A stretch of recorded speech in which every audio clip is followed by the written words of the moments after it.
welcome to Balls and All. And we're swinging. Swinging.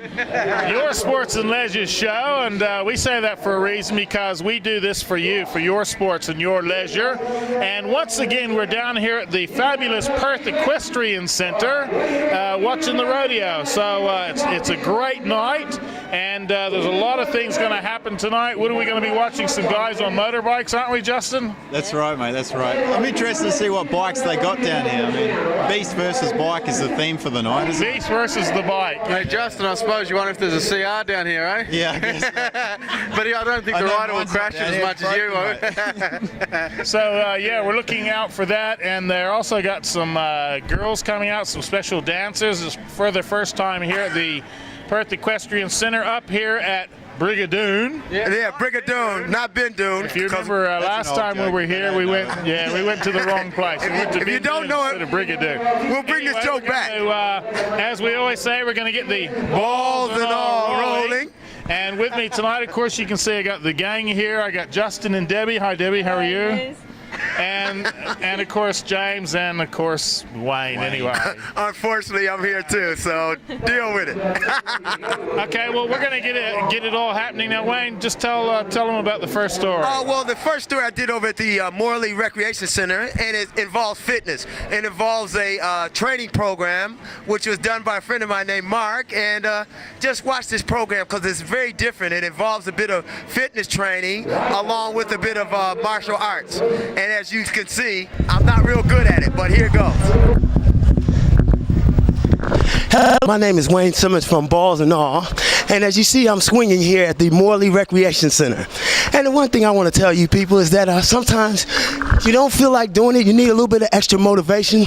Maybe a personal fitness trainer is the answer for you. And here to talk to us about that today, because I'm really stuffed and I need some personal fitness, is Mark O'Riordan. Come on in, Mark. How you doing? Good, thanks, Wayne. Now, Mark, if you could just face the camera and tell us a little bit about your program. Okay, we have Wayne warming up here. I'd just like to shed a bit of light on some good practices from you that you can expect from your personal trainer. Number one, before the time, Wayne's already here warming up. Our session hasn't started here. I'm not taking up our session, warming him up.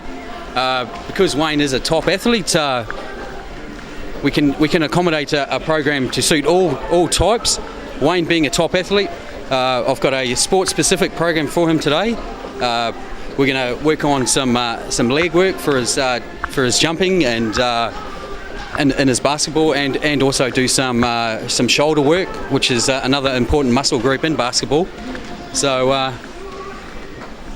And now, Mark, if you could just tell us what made you want to get involved in a program like this, and how did you decide to structure it? Basically, a love of sport. I've always come to the gym. Martial arts background, which is one of my specialties for personal training, and that's basically about it, mate. Okay, don't let me stop you. I just want to say now that I've sufficiently warmed up and in pain before we even start, I'll just stop and you can take me through and we'll see how we go. Pray for me at home. Thank you. Phase 2 of the personal training session, ladies and gentlemen.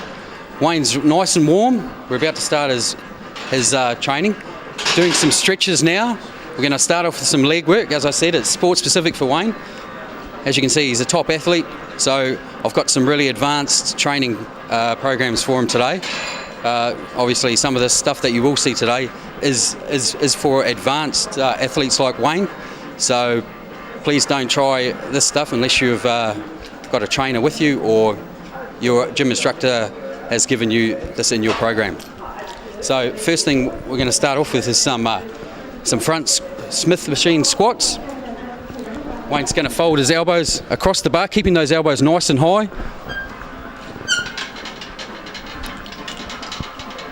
Looking up the whole time. The seat's down here to stop Wayne going below 90. Right angle with the knees.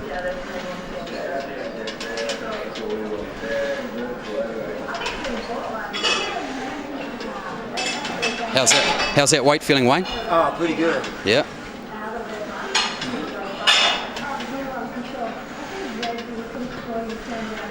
the idea of personal training is to help the person you're training increase his training thresholds.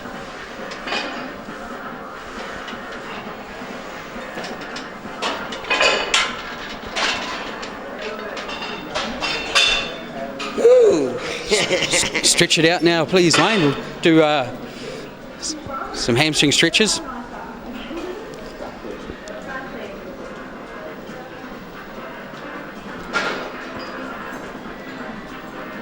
I'm timing Wayne's rest. Rest is crucial in the session. And let's have another set of 15 when you're ready, Wayne. Coming up on 30 seconds. Up front, yep. For an athlete of Wayne's ability, 30 seconds rest is all he requires. Right down.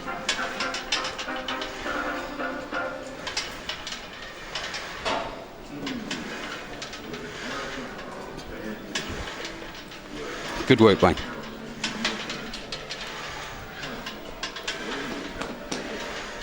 Your personal trainer should be totally focused on you while you're training.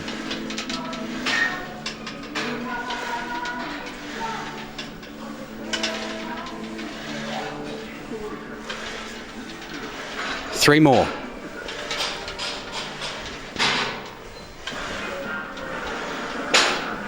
When you think you've had enough, that's when a good personal trainer is going to tell you that you need another three more reps. That's what it's all about, ladies and gentlemen, pushing that pain barrier. Okay, now we've got Wayne onto another advanced technique, training one leg ball squat. So as you can see, Wayne weighs about 80 kgs and he's lowering that entire 80 kgs onto the one knee. Basketball's done the thrust, the jumper's done off one leg, and this is what we're doing now.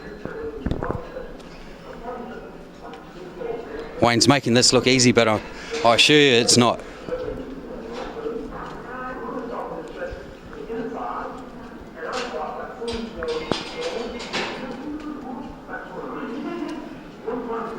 One more each leg. Okay, now we're going to do some more stretches with Wayne. Then we're going to move on to the most advanced training technique that I'm going to show you today, plyometrics. Please, this is only for, like I said, advanced athletes like Wayne himself. And then we're going to move on to some shoulder exercises for Wayne. Yeah, man. Remember that girl you was talking to? Oh, sorry. I was going to say. That story was about fitness. And as you can see, we do a lot of stuff to stay fit on balls and all because we believe fitness is very fun, isn't it, Debbie? That's right. I've got to look after all you blokes. Well, we just want to say that congratulations to Mark. We'll also have some other specials on that fitness effort, and it's a very good program. So we're just going to take this little break and be right back. Isn't that, Debbie? We'll be back. From that break, and I see there's a ball behind us. That looks like fun. Maybe one of the balls in all crew can get it going on it later. We've been known to actually throw a bit of that around from time to time, haven't we? Quite a bit of it. Yeah. Now, the next story, Moose, that you're going to introduce, I'd like to say good day to all the boys down the gym, even though I'm never there, but I do a little bit of this myself. So would you like to explain what it's about? Yeah, that's right. Now, what you've seen last week was a bit of the Olympic weightlifting, all-round weightlifting, as I was corrected. They do that down at the Cloverdale Sportsman's Club, and it's all about keeping fit and looking after your body, as James and I do all the time. Oh, yeah. Elite athletes, yeah. Yeah, because I've been to the gym a couple of times. Yeah. With Wayne. Yeah, they got those big round heavy things there. That's right, yeah. And these guys are very serious about it. They do all kinds of things, and a couple of them are looking at going to all over the world doing this. So let's have a look at part 2 of this story. Hi everyone, now I'm talking to one of our former Olympians from Munich in 1972, Peter Phillips. Hi Peter. G'day Moose, how are you? Good. Now tell us a little bit about what's going on here. We've talked to everyone about that. Tell us about when you were in the Olympics. Well, that's back in 1972 at Munich. It's one of the greatest thrills of your life to be in the Olympics. Fantastic. And how did you get there? I managed, well, that's a good question. I managed 17th place, yes. Fantastic. That's against the rest of the world, so well done. Yes, thank you. Now, what got you involved in all this? Over here in Western Australia, Yeah. well, I've come over from Queensland about 2 years ago. All right. And when you get to our distinguished age, you have to take care of yourself a bit better than what you used to when you're working hard. That's right. So we've sort of, my wife and I are very keen on our health because I had a bit of a health scare 2 or 3 years ago. All right. And we've discovered by reading the literature the benefits of weight training for mature age people, seniors in our community. And rather than do lifting as a sport, I decided I'd do lifting as a lifestyle, mainly for my own health, my own health benefits. And have you found benefits from that? Oh, definitely, yeah, very significant benefits. The literature shows obvious benefits in terms of the bone marrow density, but it also shows that your immune system's enhanced, and of course your general level of fitness, provided you're backing it up with proper diet and nutrition, significant improvements, yes. Right. So you did this, of course, way back because it was your sport, but now you're doing it obviously for yourself. Well, I'm doing it myself, but of course the sport's fun, and we want to get the message of the benefit to the general community. So by participating, you're meeting people and spreading the message. So what should someone look at doing? Let's say someone, not as young as some people, but what should they be looking at doing just for general fitness like you're talking about and get benefit from it? Well, traditionally in the 80s and the early 90s, it was all cardiovascular emphasis. The National Heart Foundation was recommending fitness, and cardiovascular is your heart and lungs.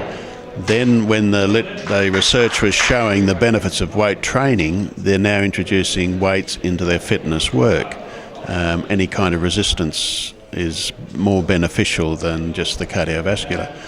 But everybody must, be very careful about their own individual. It's a very individual thing. Yeah. So you just can't go rushing off and doing things unsupervised, and you need advice and you need assistance to know where to start and what level to start at. Okay, so talk to their doctor first about all this, or what? Yes, the people in the weightlifting, and John Patterson, I think you were talking to him a little while ago, people such as John and myself have got the experience to let people know how to start, how to pace themselves, what level of lifting they should be doing, what kind of lifting, and how to fit in with their general lifestyle. Fantastic. Now, if someone wants to find out more about this, how would they go about this?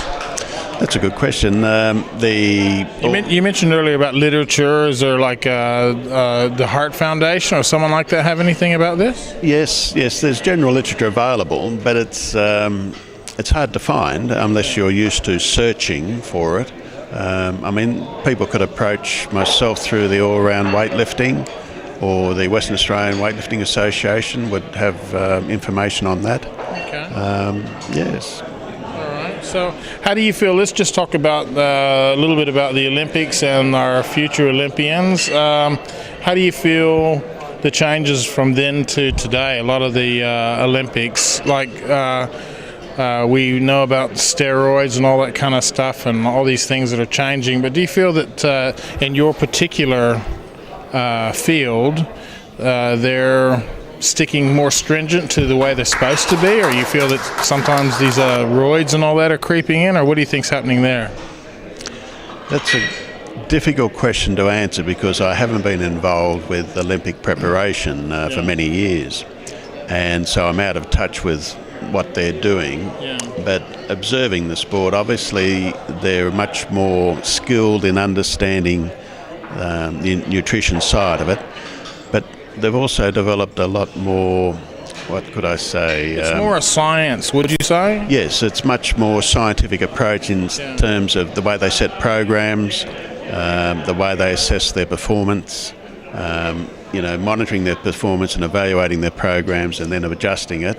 And of course they've got technical advantages by observing through technology such as video replays and things like that that we never used. Computers and all that, yeah. Yep. So it's much more scientific, but I think it's more interesting because of that, and more challenging for people to come to grips with that. It's there's a lot more to it than there used to be. Pushing the body to the max. Thanks very much for that, and congratulations for your Olympic efforts in the past, and all the best. Thank you, and all the best for Channel 31. Thank you. Good. Thanks to Peter Phillips for that story. Munich Olympian from way back. I think it was back in '72. I'm not too sure now. Yeah, well done. Reminds me of my heyday, actually. Yeah? Way back then. What do you reckon? I reckon I could join you. Oh, yeah. Run rings around me now, I tell you. Anyway, I'll tell you what we've got coming up next, and tying in with the rodeo, I went down to Kareen, which is riding for the disabled, met some gorgeous little kids down there, and as you'll see, not only is it a fun activity for them, but it's also a learning activity. So let's go down to Kareen Riding for the Disabled and check out what they're up to. Hi everyone, I'm down here at the Riding for the Disabled Association at Kareen, and with me here is Senior Coach Mary Ferguson. Now, hi, we've been watching the kids go around. Do you want to tell us a bit about the activities that happen here? Well, we have activities to suit riders with all disabilities. This morning we had a little activity set up for their eye-hand coordination and colour coding. So the riders that we had, they were going along, picking up cans and putting them on a stick the same colour, matching them up. Then they had the hoops, throwing them, sort of that again for their eye-hand coordination. And basically, some of them do it, they get a little bit of fun out of it, and some for more therapeutic, a little bit of exercise. But they all love it, and they come here. We've got about 120, 130 riders come during the week. And not only children, but adults as well. So there's, great diversity in disabilities and age range. Okay, so it's all sort of fun plus learning at the same time. Yeah, we try to keep it fun paramount and safety as well. Right, yes. So classes go all the week from Monday through to Saturday, and again Saturday afternoon, where we're practicing at the moment. On Saturday afternoon there's some games coming up in September, so they're down here Saturday afternoon practicing for that, and that's pretty good. A lot of the riders ride independently, like trotting and cantering that on their own, and some do dressage.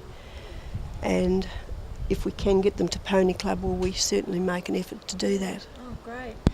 Now, all the kids have somebody with them taking the horse along. They're volunteers, are they? Yeah, we do have volunteers come in, and some of them do need a leader to lead the horse. Some of them can ride independently, as I said. Some of them also need a volunteer on either side because of their balance is not crash hot, but it does improve their balance. And one of the great things with horse riding is for their self-esteem. Little kids at school that maybe have trouble walking, they can get on a horse, whereas maybe his mate can't, and it makes him feel pretty good. Now, we've got Gus here. Gorgeous Gus. Beautiful Gus. Yeah. Tell us a bit about the horses here. They have a certain temperament, of course. Well, they have to be fairly quiet, but a horse is a horse, and there's nothing to say that, given the moment, that they can't be a little bit naughty, but they're all pretty good. Yeah. And the association's actually looking for another horse as well at the moment. We are. Down here at Kareen, we need another Gus. No, General, you just had a carrot. Nick off. Go on, off you go. But yes, if we can get another horse. Actually, we're looking for two more. Probably about 14 hands and one about 15 hands. So there we go. If anybody out there is interested and has a horse that they might like to pass on to the riding association, I guess it would be very much appreciated. Certainly would. And apart from the volunteers, we also have a Work for the Doll scheme happening. Yes, we do. We've started that just recently, and the workers that we've had coming have been excellent, and some of them are quite good horse people, so we really appreciate their help, and they're just so good with the kids and the horses that, it's been great benefit to the association. and we Okay, thank them for their help. Well done for a good job. Absolutely. Now, of course, the Riding for the Disabled actually uses volunteers to help. If you're actually interested, you can contact Mary. And Mary, what's the phone number? 9448 6376. That's Corrine Group. That's, Corrine. So, State Association. Now I've forgotten that number. that's okay. Great. We can put It's it in up the on. phone book. Okay. Sorry about that. Yeah, so that's volunteer work. So if you'd like to get out and do something and also help people at the same time, it'd be a great thing to get into. Thank you, Mary, for speaking to us. Thank you very much for coming here today. No worries. All right, thanks, Mary, for that fantastic story. Doing a great job down there at Corrine. And with me now are a couple of old legends off balls and all. We're up at AJS a couple of months ago, and I ran into Mark and Neil. Yep. They were from the quad racing group, and tonight they're racing the beast. So, Mark, what do you reckon? What's going to happen tonight, mate? We're going to kick ass. That's not what you said before. I bet you got to be confident on camera, don't you? Got to be confident on camera, and I mean we could take this thing off tonight, but we are in hostile territory, and if we might let them win because we might not get out of here alive if we flog them. So you're taking the coward's way out and just basically making excuses before the end of the night, so you've been finished. There's no reason why we can't beat them and then just keep going. Oh, you reckon that, Neil? I don't know. These little full tank of juice, I can get home. So how many horsepower in this thing? Oh, I don't know, 350cc. I suppose it's about 1.5. 1.5 horsepower? Yeah, probably. All right, well, I mean, I'm sure the night's going to be quite a blast. I've been hanging out all night to see these things on the track. Oh, yeah, me too. All afternoon, actually. I didn't decide to come down till about an hour ago. Now I'm here. Oh. Bullfed over here told me to come. Bullfed number 2, isn't it? Yeah, that's it.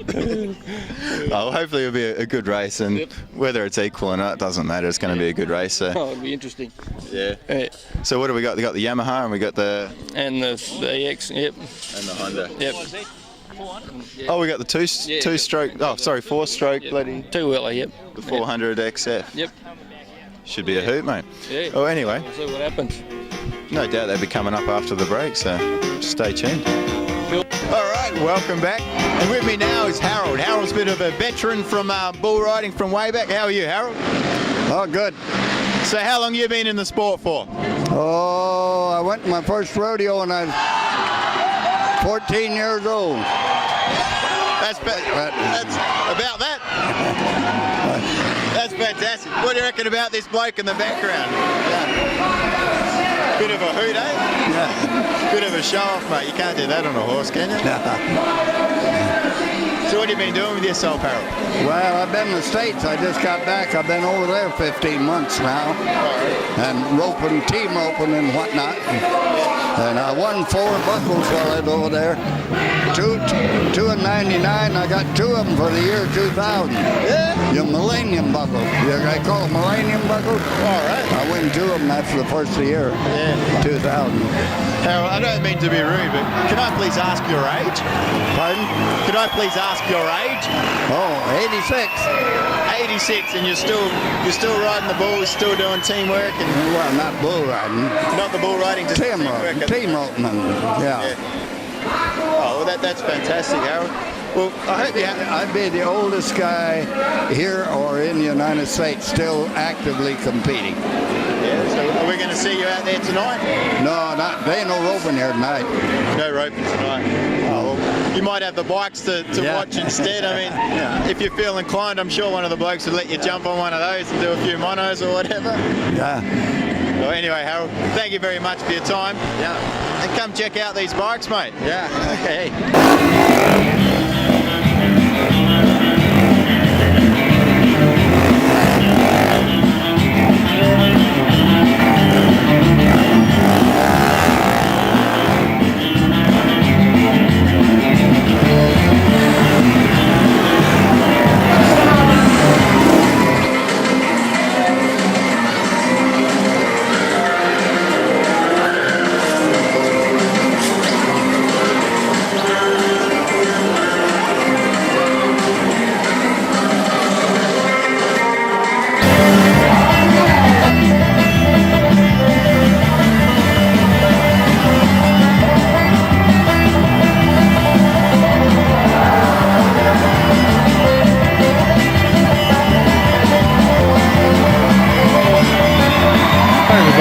here at the all-round weightlifting, and to my surprise, someone I didn't realise was here is a great Great West Australian, back-to-back gold medal winner of the 1952 and 56 Olympics, Shirley Strickland, or Shirley Della Hunty, whatever. Here she is here. Hi, Shirley. How are you? How are you going, Moose? Good, good. Now, tell us a little bit about the Olympics, because you were actually in 3 Olympics, weren't you? Yes, I was in 1948 in London, 1952 in Helsinki, and 1956 in Melbourne. And I've been away as a manageress on 2 other teams, so I've had a good look at the Olympics. Fantastic.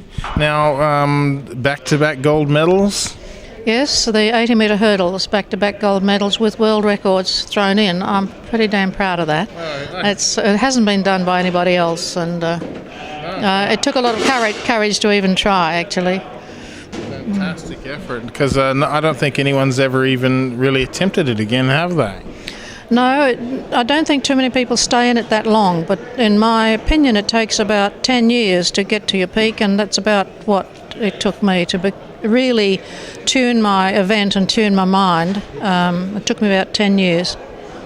Fantastic. Now tell us about the early days when you started to get into this, because obviously it's really becomes a lifestyle, doesn't it? It's not something you can say, well, you know, I don't feel like training tonight, whatever. It really is something that you have to just push yourself to do all the time, doesn't it?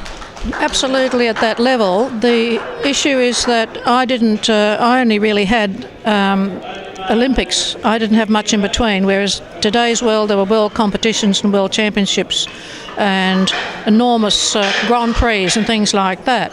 In those days, it was just Olympic Games, and so in between the Olympics, I got married and had children. That's right. It wasn't one of those things being post-World War II.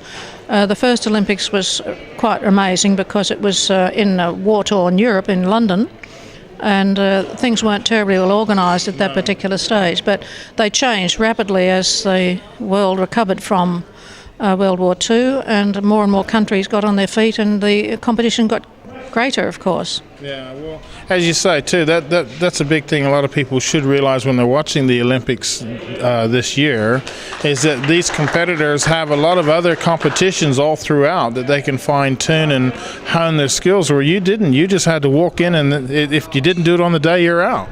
That's right. We also didn't have any winter competition as they have now, so that from March until when we competed, which might have been September, there was no competition. We just had to sort of go away a little bit earlier and try and get some competition, but we didn't have anything like they have today. It was a big space because we're all Southern Hemisphere people, and there was all the Olympics were held in the Northern Hemisphere. That's right. Even in Melbourne, they had it at the end of the winter, end of the Australian winter, and at the end of the northern summer, so we didn't even win it that way.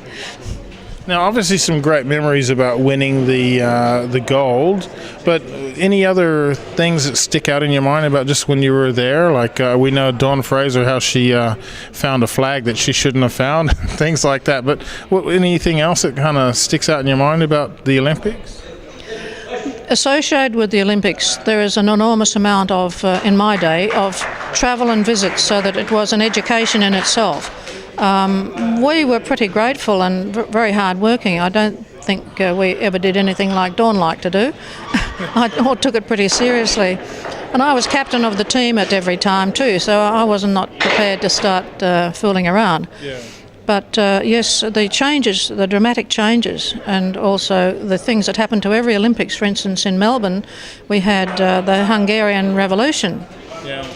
And they're put down by the Russians, and the Hungarian team was already on its way, and when it arrived in Melbourne they had to compete with the Russians, particularly in water polo, where you may not remember, but probably you weren't even born then, but there was blood in the pool. You know, really, there were some really nasty things happened. Every Olympics has some problems, and Melbourne certainly had its problems. Yeah.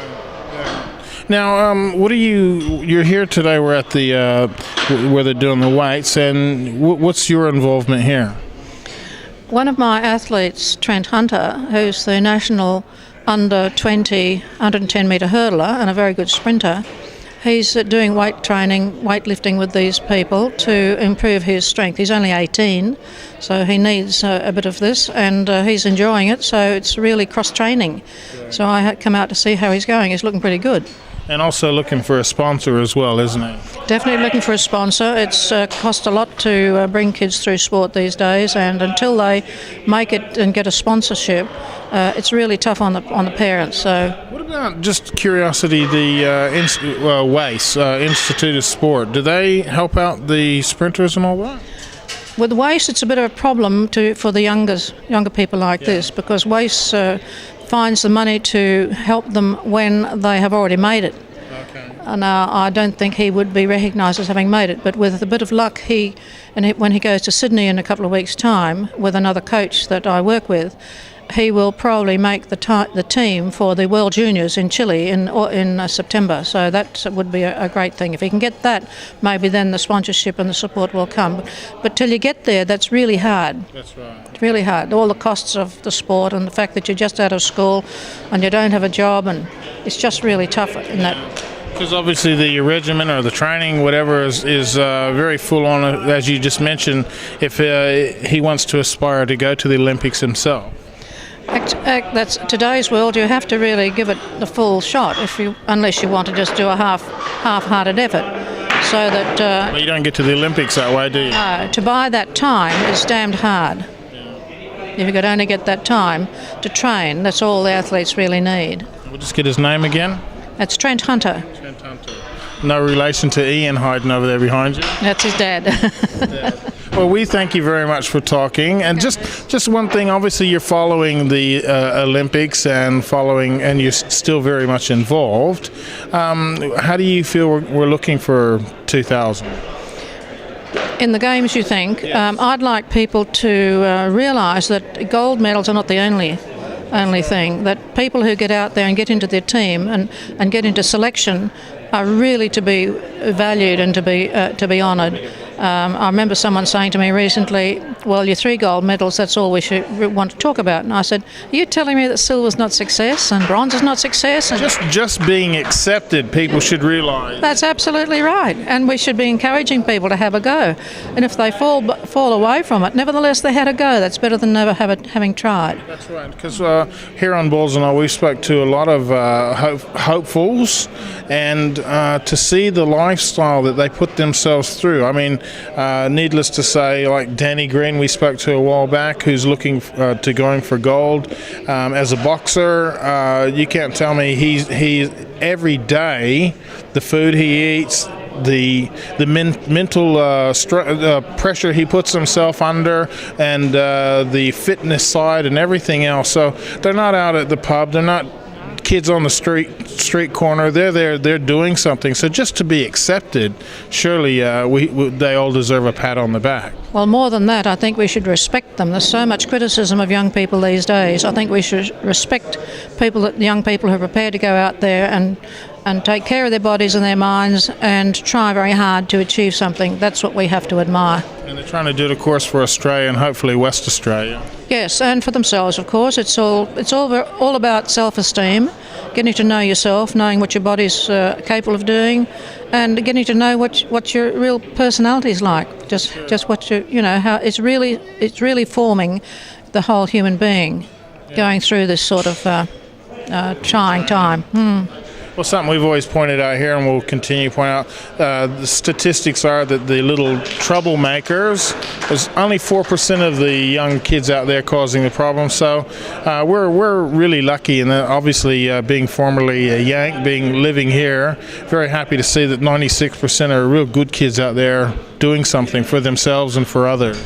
Well, also I think it's important to let our local government and state and federal government people know how important it is to put the money into sporting venues. I think this is absolutely important, and you should also talk to the local member here, Mr. Eric Ripper, who was sitting with me, and I think he would probably appreciate the same sort of thing, that putting money into sport and into helping kids along into that, whether they succeed finally or not, is not the important thing. The important thing is getting them into sport, getting them developed so that they know about themselves and about life and those sorts of things. Donate all those millions they're blowing on that GST crap. they should be given to the kids in sports. That's right, to support people like young Trent Hunter. Well, thank you very much for talking to it. Real pleasure. Thanks a lot to Bye-bye. the Shirley Thank you. story. That was very good. Yeah. Now, Wayne, recently you went down to the Kalamunda Football Club. Are you sure about that? Yeah, I'm not too sure, actually. No, I did go down to yeah, you did. I did go down to the Kalamunda Football Club. And you did 3 interviews there, and this is the last of the 3. Would you like to tell us a bit about it? I sure would. Are you sure? I'm not really sure, but I think so. Are you swinging? I'm swinging. This interview was about with Scott Cummings, and it was done at the Kalamunda Football Club, which is not my house. That's so, right. I'm so excited. I'm about ready to take and catch a mark right now. So I'll just walk through and see who can do that. How you doing, Scotty? Hey, buddy. Good. Good. So how you guys going this year? West Coast Eagles, prominent. I believe you led the league in goal scoring last year. Wait, you don't watch it? Yeah, I do. All the time. I'll sit down over here and I'll go through every one of them. We better go over. Yeah. So how's your fitness at the moment? Oh, it's going beautifully, mate. Yeah, not a worry in the world. We fly out to tomorrow and play Collingwood, so we're all right, mate. Ready to go. Now, how's it going to be playing against your old coach, Mick Malthouse? You know he's got a few clicks up his sleeve, so what's that going to be like? Stuff him. No? He is a great bloke and a terrific coach, but we'd love to belt him on Sunday. So, he knows us all inside out, so we're going to be pretty good, but we'll get stuck into him, mate. I'm sure. I don't think that'll be much of a problem. So tonight you're just enjoying yourself. What does this night mean to you?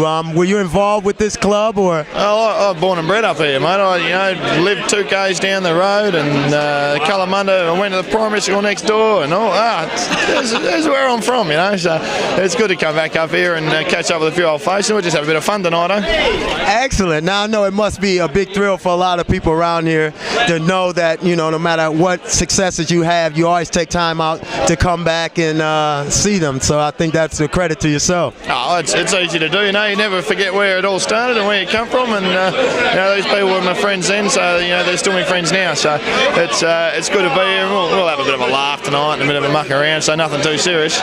Okay, now what do you think you guys? I know it's early in the season, but what do you think the West Coast Eagles have to do, other than get you to football more, to win a premiership? Look, on our day, I reckon we can beat anybody. If we're switched on, we're all right. But as everyone's seen, every time we fly away, we lose our head and we lose our goalies, and we play like we don't really want to win. So I think we just got to get a bit tougher when we travel, and just got to knuckle down. When we're on, we can beat anybody, I believe. So we just got to stay switched on and get a bit of shit in us. Exactly. Now, as far as getting you the ball on the forward line, who's mainly responsible for getting you the football in that situation? Well, it's certainly not Phil Matera, because he wouldn't give me a damn thing. Phil's kicking it. He's rotten. It's probably the likes of Cousins, who gets a lot of the footy, Michael Braun, Dean Kemp, those sort of blokes. So they're the guys that I polish their boots, so I know I suck up to them all week long, just so they're nice to me, give me the pill. Excellent. I think that's just like basketball. We try to get those guys to pass that ball. Right, you got to be nice to the right people, don't you? Exactly. Oh, well, good on. Now, how long have you been playing football, actually? I started when I was about 8, and so that's about 1,000 years. Okay, and it seems a long time, but this is my 7th season of AFL footy. So okay, and this is what, your 2nd season back in the Big Smoke? Yeah, 2nd season back home, and spent 3 in Melbourne and 2 in Adelaide, and found my way back home, which is good. So I'm loving it back here. Now it's a lot warmer here in the winter, isn't it?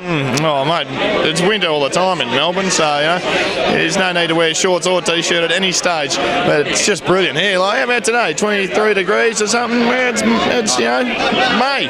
Brilliant. This is like summer in Scotland. Well, look. Well, thanks a lot, Scotty, and we wish you every success. Thank you. I just don't care. You know what's really funny? Our cameraman just asked us, were we ready? Yeah, we're never ready. Do we look like we're ready? No, we're not.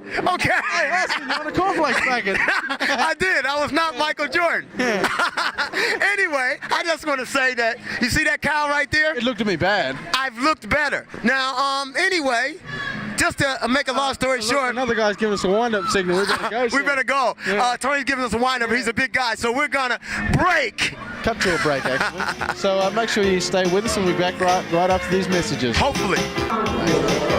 Go. Welcome back, everybody, from the break. Yeah, we're just a couple of local fellas in the crowd running amok, as they always are. Fans or hypocrites? I think they're hypocrites, eh? They're pointing at us. They're saying the Santa's on the board. Yeah, Santa's on the border. Cameraman.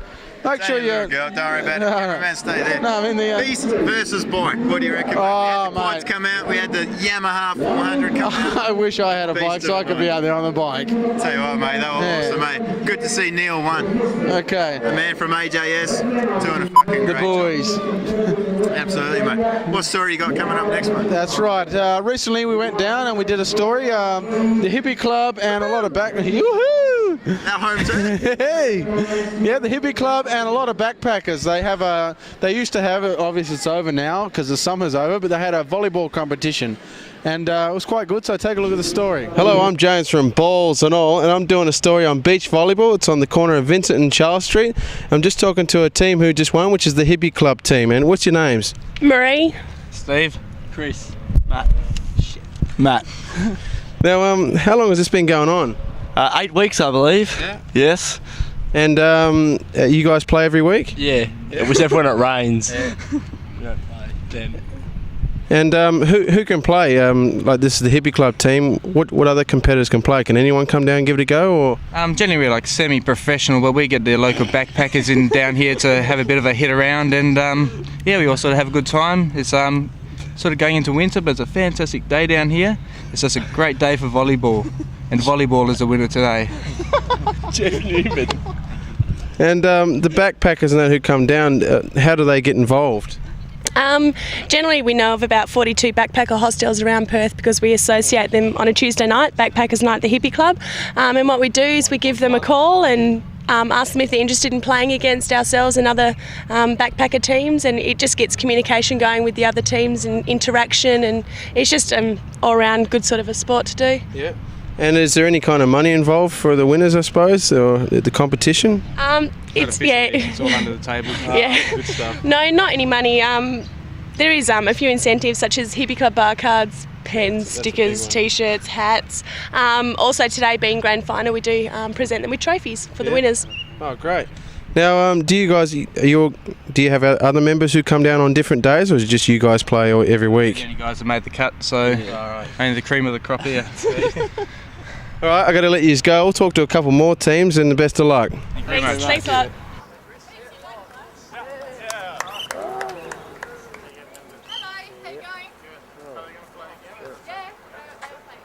We have a game going on now.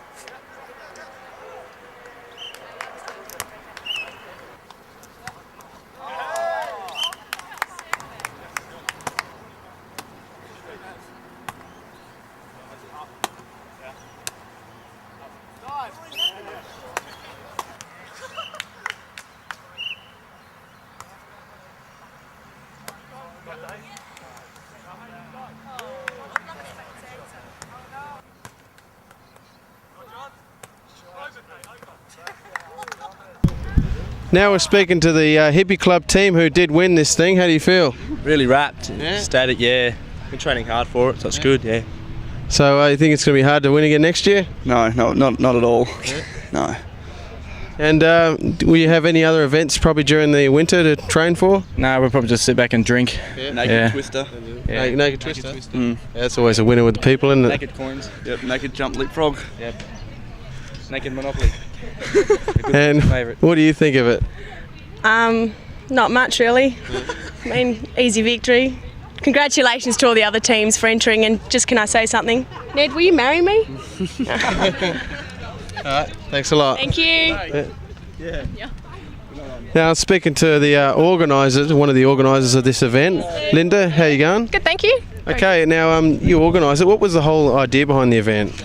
Basically to get the hostels more involved with each other out of the hostels, trying to set up like a weekly thing for them that they know they can come here every week and play and socialise with each other outside of the club, I suppose. Yeah. Did it work out pretty well? It did for the first time. It's hard to kind of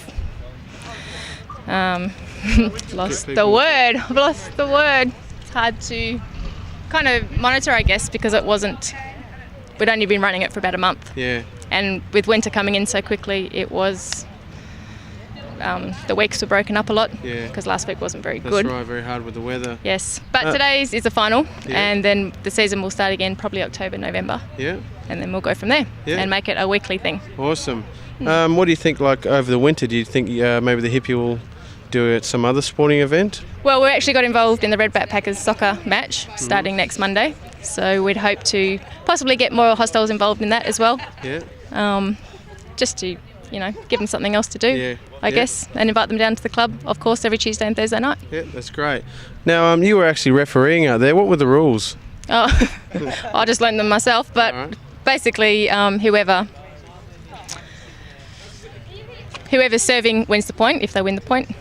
Basically the first 15 is the winner. Okay, no worries. If that made any sense. Thanks a lot for your time, Linda, anyway. Thanks for coming down. Thanks to the Hippie Club for that story about volleyball, and it's nice for them to get involved in the community as we do on Balls and All. And speaking of the community, we're going to talk to some people at this rodeo and just see why they're here. Excuse me, your name is? Donna. Donna, now why are you here at the rodeo?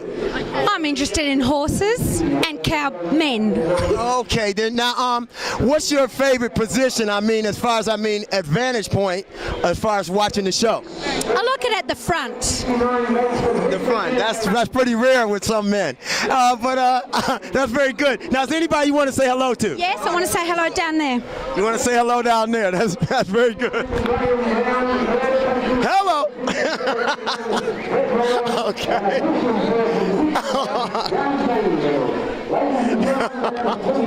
As we're just moving along, anything could happen. I don't know where we're going.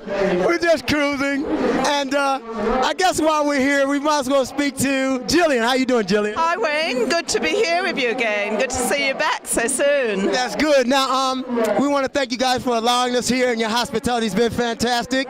And we also want to say that, the Jim Beams were very great. And is Elvis alive? Have you seen him?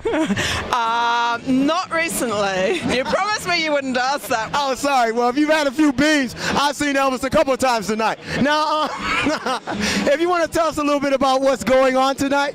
Well, we're feeling really happy because the last time you came here, we were really fighting to keep this centre, and now we're feeling very secure. We're having a great show, and things like this happen here nearly every weekend. So we'd love people to just come along and join in. And that's very good. Now, you told me that you've had some involvement with Equestrian. I think Donna's had some involvement with horses and a lot of riding.